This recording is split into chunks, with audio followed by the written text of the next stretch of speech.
Kiana's POV. Ano? Nakatira ka ngayon sa bahay ni Dr. Torres? Lumingalinga ako sa paligid namin. Saka sinabihan si Criza May na huwag maging masyadong maingay. Huwag kang maingay, Criza. Baka mamaya may makarinig sa'yo. Ikaw naman kasi, masyado mo kong ginugulat. Sabihin mo ba naman sa akin nakatira ka ngayon sa mansyon ng pinakayami nating doktor? Hindi naman ako magstay doon ng matagal. Maghahanap ako ng trabaho at magre-rent ng sarili kong pad. May alam ka bang trabaho na pwede kong pasukin? Umiling-iling siya. Wala akong alam na trabaho eh. Pero baka pwede kang mag-apply bilang waitress or sales lady. Kasya na kaya yun para makapag-rent? Well, tingin ko hindi. Siguro studio type na bahay tapos iba pa yung mga bills at iba mong babayaran. Bumuntong hininga ko. Hindi ko na talaga alam ang gagawin ko. Wala na akong ibang mapupuntahan. Pwede ka naman magstay sa bahay namin. Talaga? Pwede? Kiana, best friend mo ko. Alam mo namang nandito lang ako parati para sa'yo. Pwede ka naman talagang magstay sa bahay namin kahit na kailan mo gusto. Salamat talaga, Criza. Anytime. Oo nga pala. Lahat ito'y dahil sa malanding Amelia na yun. Sinadya niyang gawin yun dahil gusto niyang mapak sa kanyang Escobar Brothers. Napakaharot. Pero mahal din siya ni Noah. Naghahalikan sila sa may garden. Hindi naman nila gagawin yun kung hindi ininsist ni Noah. Nagkibit-balikat siya sa kangumuso. Anong balak mong gawin ngayon? Ayaw mo bang ayusin na lang? I mean, makipagbati ka sa asawa mo. Ayaw mo bang makipag-usap muna sa kanya? Wala na kaming dapat pang pag-usapan. Alam mo ng lahat, mahal ni Noah si Amelia. At never niya akong minahal. Alam na alam ko yon at nararamdaman ko rin. Pinakasalan niya lang ako dahil bored siya at masyado kong tanga para umasa na kaya niya rin akong mahalin. Tinapik-tapik ni Criza May ang balikat ko. Kaya na, malalagpasan mo rin yan. Pagsisisihan ng Amelia na yun ang ginawa niya. Hindi na dapat kita pinagkatiwala pa sa Noah na yon. Tara na, sabi sa akin ni Julius bago kami sumakay sa kotse niya. Kumaway lamang ako kay Criza May bago kami tuluyang umalis. Gusto mo bang sa labas na lang tayo kumain? Ha? Sure, umiti siya sa akin. How is school? Ayos lang, may mga bagong lesson. Kiana, nagpunta si Noah kanina sa bahay ko. Hinahanap ka niya. Tanong sa akin ni Julius nang makarating na kami sa restaurant na kakainan namin. Nilingon ko si Julius. Ano sinabi mo sa kanya? Sinabi kong kailangan kanyang bigyan ng time. Kailangan kanyang bigyan ng time para makapag-isip bago kanya kausapin. Thank you, Julius. Hindi mo ko kailangan pasalamatan. Sinabi ko lang naman sa kanyang dapat niyang gawin. Hindi kanya pwedeng basta na lamang kausapin. Kahit na pareho kayong hindi pa ready, kailangan niyo munang isipin ang lahat ng ginawa niya. Kailangan niyang ma-realize sa mga mali niyang nagawa. Hindi ko siya ito-tolerate. Tumango ako sa kanya sa kangumiti. Malaking tulong yun. Gusto ko lang din munang makapag-isip. Kaya mo yan, Kiana. Dahil parati kang nandyan para sa akin. Oo nga pala, punta na muna ako sa restroom. Sure. Tumayo ako sa kinuha ang purse ko bago naglakad papunta sa restroom. Pumasok ako sa isa sa mga cubicle doon, saka umiyak. Nakakainis talaga. Bakit ba hindi ko makalimutan ang nangyari noong gabi na yon? Kasalanan lahat ito ni Noah.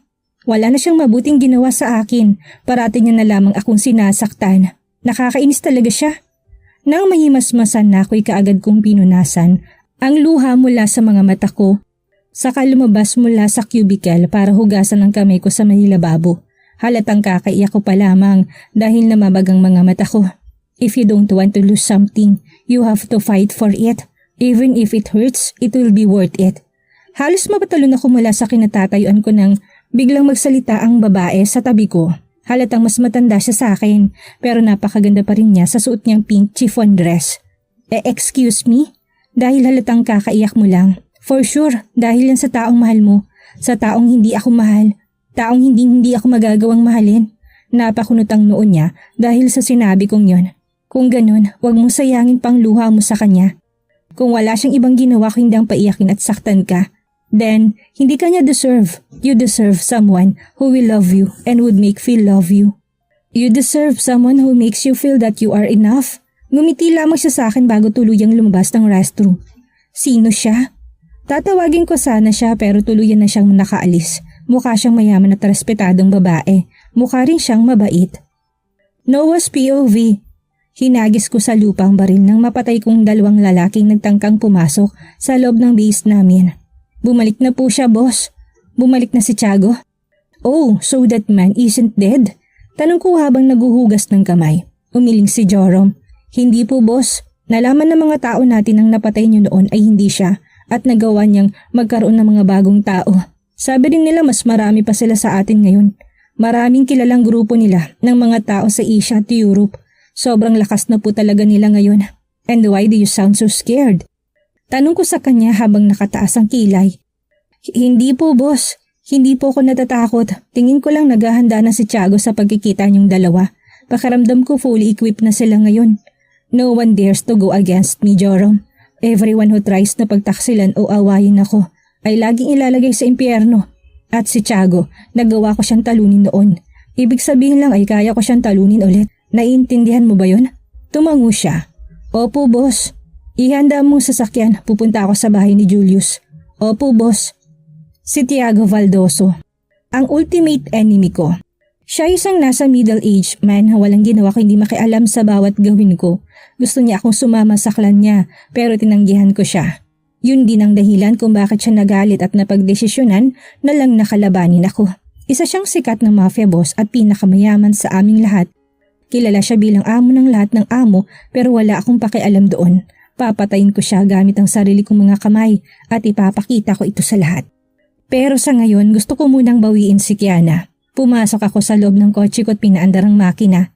Hindi ako titigil sa paghahabol sa kanya. Kung iniisip niya na hayaan ko na lang siyang makasama si Julius, nagkakamali siya. Asawa ko pa rin siya. Where is Kiana? Tanong ko sa mga guard sa mansyon ni Julius. Hindi pa po siya umuwi, sir. Nasa university pa po siya. Tumingin ako sa relo ko. Nandito na daw siya. And speaking of my wife, dumating na rin si Julius. Hinintay ko siyang lumabas ng sasakyan niya. Ano ginagawa mo dito, Noah? Tanong niya. Babawiin kong asawa ko. Kumunot ang kilay niya. Noah, napag-usapan na natin to. Sinabi ko sa'yong bigyan mo muna siya ng time para makapag-isip. Asawa ko siya, Julius. Kiana is my wife, so she need to go with me.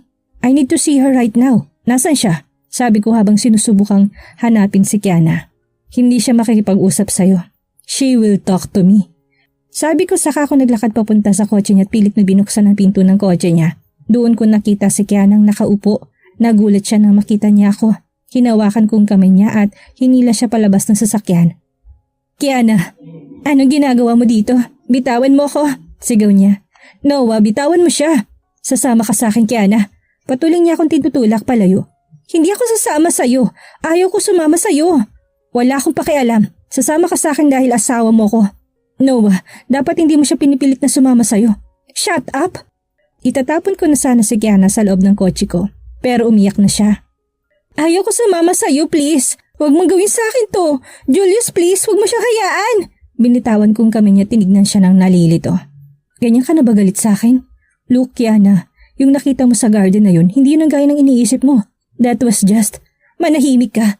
Hindi mo na kailangan pa magpaliwanag, Noah. Alam ko ng lahat. Alam kong una pa lang mahal mo si Amelia at ginagamit mo lang ako para makalimutan siya. Napakatanga ko para bigyan ng meaning ang lahat ng ginagawa mo. Kiana, tears were still running down her face. Please, ayaw ko nang makita pang mukha mo, Noah. Pakiusap, lumayo ka na muna sa akin. Ayaw mo na kitang makita. Ayaw ko marinig ang boses mo o maalala ang lahat ng ginawa mo sa akin. Doon ka na lamang kay Amelia, okay? Hindi na kita papakialaman. Kiana, listen to me first. Hindi mo na kailangan pang magpaliwanag pa. Ayaw ko na makarinig pa ng kasinungalingan. Pinapakawala na kita, Noah. Pwede mo nang gawin ang lahat ng gusto mo. Pwede ka na sumama kay Amelia at maging masaya. Kiana's POV. Kiana, I'm sorry for what happened a while ago. Ani ni Julius habang tinatapik ang balikat ko. Nagpunta si Noah kanina rito at sinubukan niya pa akong isama sa kanya. Mabuti na lamang at naitulak ko siya palayo at sinabing ayaw ko nang makita pang mukha niya. Julius, tingin ko kailangan ko nang umalis dito sa bahay mo. Sabi ko sa pinunasan ang luha mula sa mga mata ko. Kapag nagstay pa ako dito, siguradong babalik si Noah para kunin ako. Okay, then let's just buy a house for you somewhere. Although mas okay sa akin na nandito ka dahil sure akong safe ka. Pwede kitang bantayan. Please, dito ka na muna, Kiana. Pero, stay here for a while until you can finally find a decent job and rent your own pad. Bumuntong hininga na lamang ako. Okay, thank you.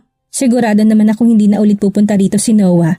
Narinig na niya mula sa'yo na ayaw mo na muna siyang makita, kaya sigurado akong gagawin niya yun. Sana nga, ayaw ko na muna talagang makita siya. Tumango si Julius saka muling nagsalita. By the way, kung maghahanap ka ng trabaho, I've heard na ang Celestine's Enterprises ay naghahanap ng mga bago nilang magiging model. I think you can pass as one. They pay really good according to some of my friends. Ha? Pero hindi ko alam kung paano maging model. Tuturuan ka nila, at least by that, makakapag-ipon ka ng pera and later on, makakabili ka na rin ng sarili mong pad. I know you can do it, Kiana. Kailangan mong bumangon muli. Kailangan mo patunayan kay Noah na mali ang ginawa niya sa'yo. Kailangan mo patunayan ang sarili mo sa kanila. Pero paano kung ma-fail ako? Paano kung hindi nila ako magustuhan bilang model nila? Inabot ni Julius ang kamay ko sa kadiretsyon tumingin sa mga mata ko. You need to trust yourself. Alam kong kaya mong gawin at alam kong magagawa mo to. Nagawa mo ng lahat, marami ka nang naranasan. Kailangan mong bumangon ulit, Kiana. Pilit akong umiti sa kanya saka tumango. Tama ka, Julius. Walang mangyayari kung mananatili lang ako dito at iiyak para kay Noah. He's not even worth crying for. Kailangan ko patunayan sa kanila na kaya kong bumangon ulit. That's my girl. So, should we go to their company tomorrow? Sure. Matapos yun ay nagpunta na ako sa kwarto ko. Kinuha ko litrato ni Mommy. Saka naupo sa kama. Mommy, sabihin mo naman sa akin ang gagawin ko. Sabihin niyo po sa akin kung tama ba itong gagawin ko. Gabayan mo ko, Mommy. Magsisimula ako ng bagong buhay nang wala si Noah. Sisiguraduhin kong hindi na akong Kiana na nakilala niya noon. Noah's POV. Tama na, Noah. Pakawalan mo ko. Ah! Tuloy-tuloy ako sa pagsuntok sa tiyan ng lalaking nagtangkang pumatay sa akin kanina. Sino nag-utos sa'yo na pumunta dito at patayin mo ko, ha? Si Tiago ba? Si Tiago? Nakahiga na siya sa sahig na may dugo sa bibig. Tiningnan niya ako na may pagod na mga mata. Tama ka. Inutusan ako ni Tiago na magpunta rito para patayin ka. That coward. Bulong ko. Binitawan ko ang tangang lalaki at tumingin kay Joram. I will go now. Ipagkakatiwala ko na lang sa yung tangang lalaking to, Joram. Oo naman, boss. Tapos umalis na ako sa base namin. Gusto talaga akong patayin ni Tiago. Hindi nga siya marunong lumaban ng patas and still he wants me to join his coward clan. Papatayin ko talaga siya kapag nakita ko siya. Hindi niya ipapakita sa akin ang mukha niya at hindi ko rin alam kung saan siya nagtatago. Pero sobrang dami niyang tauhan at for sure, palihim kami pinagmamasdan at bawat galaw namin. Sinubukan ko tawagan ulit si Kiana pero hindi niya lang sinasagot ang phone niya. Sinabi niya sa akin na wag ko nang ipapakita ang mukha ko sa kanya. Sinabi din niya sa akin na pinalayan na niya ako at talagang nagalit ako sa sinabi niyang yon. Hindi niya ako gusto pero hindi ko siya bibitawan. I will keep on chasing her. But for now, siguradong kailangan ko na lang muna siyang hayaan sa gusto niya. Alam ko nasaktan siya ng sobra. I badly want to take her back already but knowing her condition right now, I don't think she would even want to see my face. Tapos, biglang tumunog ulit yung phone ko. Akala ko si Kiana kaya mabilis kong pinindot ang answer button nang hindi tinitingnan ang pangalan ng tumatawag. Kiana? It's Amelia. Napangiwi ako sa pangalan na tumatawag at si Amelia talaga. Napabuntong hininga ko. Amelia, anong kailangan mo sa akin? Pwede ba tayo magkita sa Garden Coffee Shop? I badly want to see you right now. Bakit hindi mo tawagan ng boyfriend mo? Noah, ikaw ang gusto ko. Pumunta ka dito. Pumunta ka dito. I'm sorry. Pero marami pa akong kailangan gawin. Sabi ko tapos binaba ko na yung phone. Kiana's POV. She is Kiana Reeves. Pagpapakilala sa akin ni Julius sa isang brunette na mukhang nasa 30 ng edad suot ang isang pink chiffon dress. Ayon kay Julius, ang pangalan niya ay Bea at siyang nag-a-assess ng mga bagong model na gusto maging part ng team nila. Kaagad akong umiti sa kanya saka nagbow. Hi, I am Kiana Reeves and I would like to be one of your models here. Do you have any experience in modeling before? Tanong niya na walang kaim-emosyon sa mukha. Wala pa po. First time ko po to. Tumangutango lamang siya saka ako tinignan mula ulo hanggang paa. Can you turn around? Opo. Umikot ako gaya ng sinabi niya. Hindi ko mapigilan ng manginig dahil pakaramdam ko'y inaasas niya kada hibla ko at pati na rin ang kaluluwa ko. I like your face, your height and the way you dress. You are in. Your training will start tomorrow. Kagad na nalaki ang mga mata ko habang nakatingin kay Julius. Talaga po? Pwede na ako magtrabaho dito sa kumpanya niyo? Of course, especially because you are recommended by Julius. Nakangiti niyang sagot. Salamat po talaga. Napakalaking bagay nito para sa akin. You are very welcome, Miss Reeves. You just have to go here tomorrow at 8 o'clock and you'll finally start training. Thank you po. Pupunta po ako kagad dito bukas. Okay, see you tomorrow then. Matapos nun ay kaagad na rin kami umalis ni Julius mula sa building na yon. I told you, pasok ka kagad, sabi sa akin ni Julius. Hindi pa tayo sure, baka titignan pa nila bukas. Umiling siya. You're already in, that's what she said. That means model ka na nila. Ang kailangan mo na lang ang training. Julius, maraming salamat talaga sa'yo. Sabi ko naman sa'yo hindi mo na ako kailangan pang pasalamatan, hindi ba? Kailangan mo munang maging pinaka-successful sa buong bansa bilang model. Hihintayin ko mangyari yon. Tumawa ko. Ang taas naman ng pangarap mo para sa akin. Kiana? Wala. Gusto mo bang mag-celebrate tayo? Maybe let's have some coffee? Sure. Noah's POV. Boss, hindi niyo po ba sila lalapitan? Tanong sa akin ni Joram habang nakatingin kami kina Kiana at Julius na naglalakad sa kalsada habang nakangiti sa isa't isa. Mukhang natututo na naman siyang ngumiti kay Julius. Nagtataka ako kung anong pinag-uusapan nila. Joram, alis na tayo. Okay, boss. Tuto pa rin kong pangako ko. Bibigyan ko siya ng oras. I will let her do whatever she wants until she's ready to face me again. Ayokong pilitin siya kaya hayaan ko na lang siyang lumaya. Nag-ring ulit ang phone ko. Si Amelia yon. Hindi ko nga alam kung bakit niya pinagpipilitan ang sarili niya sa akin gayong nasa kanya ng kapatid ko. O baka naghiwalay na sila? Hindi ko sinagot ang tawag kaya nag-text siya sa akin. From Amelia. Noah, maghihintay ako dito kahit anong mangyari. Naghihintay ako dito sa coffee shop. Damn it, hindi niya talaga ako papakawalan ng ganito. Joro, punta tayo sa Tulips Coffee Shop. Opo, boss. I will end this shit with her. Lilinawin ko mga bagay. Pagkapasok ko sa coffee shop, nakita ko si Amelia na nakaupo na may ngiti sa labi habang nakatingin sa akin. Naglakad ako papunta sa kanya at bumangga siya sa akin at niyakap ako ng mahigpit. Oh Noah, I miss you so much. May Noah. Marahan ko siyang tinulak palayo. Amelia, ano ba talagang gusto mo sa akin? Ayaw mo bang maupo muna? Magkape tayo. Wala akong oras para dyan. Sabihin mo lang kung anong gusto mong pag-usapan. Gusto kong pag-usapan ang tungkol sa atin, Noah. Let's start over again. I want to be with you. I don't love Julius. What? You are the only man that I want, Noah. Please listen to me. Mahal na mahal kita. Please, just be mine. Napakunot ako ng noo sa sinabi niya. Amelia, makinig ka sa akin. Hindi na kita mahal. May asawa ko at mahal ko siya. Mahal din kita pero bilang childhood friend na lang. I'm sorry pero wala na akong feeling sa'yo.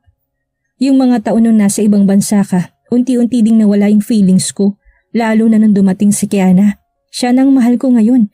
Sana maintindihan mo yun, Amelia. At alam ko siguradong makakatagpo ka ng lalaking mamahalin ka pabalik. No, you can't do this to me, Noah. You can't do this to me. Please, Amelia, itigil mo na to, okay? Marami pa akong dapat gawin kaya paki-prioritize din ang kailangan mong gawin. Paalam na. Ito na uling pagkakataon na makikipagkita ako sa'yo. Sabi ko, tapos nagsimula na ako maglakad palayo sa kanya. Kiana's POV. Can you turn around? Sabi sa akin ni Miss Bea habang suot kong dress na pinasuot niya sa akin. Oh, of course. Tugon ko saka kumikot. Tumango naman siya. That dress suits you well. Now I would like you to meet Dessa. She will be the one to train you until you become a good Celestine model. Ipinakilala niya sa akin ng isang nakasalaming babae na may maiksing buhok. Hello, ako po si Kiana Reeves. It's so nice to meet you, Miss Dessa. Pagpapakilala ko na may malaking ngiti sa mga labi, tinaasan niya lamang ako ng kilay. Ako si Dessa Simpako. Mukha lang ako mabait pero gusto kong malaman mo na I won't go easy on you. Hindi porket nirecommend ka ni Julius Torres, ibig sabihin papaboran na rin kita. Naiintindihan ko po. Buong akala ko pa naman, makakasundo ko siya since mukhang malapit ang edad namin. Okay, now follow me and we will go to where I am going to train you. Tumango lamang ako habang ang mga kamay ko nanginginig na sa kaba. Okay. Bakit ba parang pakiramdam ko papatayin niya ako? Sinundan ko lamang si Miss Dasa hanggang sa pumasok kami sa isang room kung saan maraming trainee na gaya ko. Puno yun na salamin para siguro makita namin ang mga sarili namin habang nagmomodel. Everyone, I would like you to meet our new member, Kiana Reeves. She will be training here with you so please be nice to her. Pinakilala ko ni Miss Dasa sa kanilang lahat. Hi, I'm Kiana Reeves. It's so nice meeting all of you here. Hello Kiana, you're so beautiful. It's so nice to meeting you Kiana. Sinimulan nila akong batiin kaya naman hindi ko na naiwasan pang mapangiti. At least ngayon, alam ko na mababait sila. Sana maging kaibigan ko sila. Bigla na lamang pumalakpak si Miss Dessa na nagpahinto ng usapan namin lahat. Tama na pag-uusap at luminya kayong lahat. Magsisimula na tayo. Kaagad naman kaming luminya paharap kay Miss Dessa. Alright, one by one please walk from that corner until you finally reach this corner. Then wash yourself as you turn to. This training is for runways. You have to remember that your hands should always act as if they don't exist when you are walking. You have to just let them move on their own way and you should also wear a poker face all the time when walking.